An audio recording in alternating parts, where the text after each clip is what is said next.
Қытай складына бір күнде товар жеткізу жолын көрсететін боламын. Ол үшін Pinduoduo'ға кіреміз. Кіргеннен кейін керек товарды іздейміз. Мына жердегі поиск батырмасын басып, керек товарыңызды жазасыз. Мысалға мен туфли іздеймін. Туфли деп жазсам, бұл жерде Қытайдағы барлық қалалардағы товарларды көрсетеді.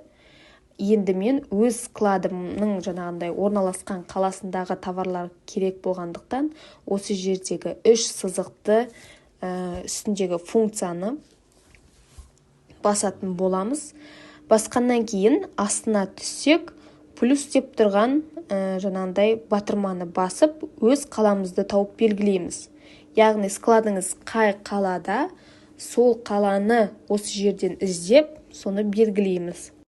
Қалаңызды белгілегеннен кейін қызыл батырманы басамыз.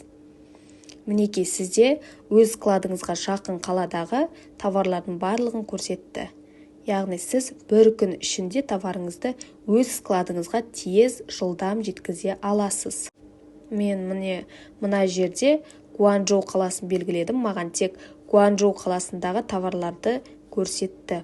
Ақпарат ұнаса, лайк басып, парақшаға тіркеле кетіңіз.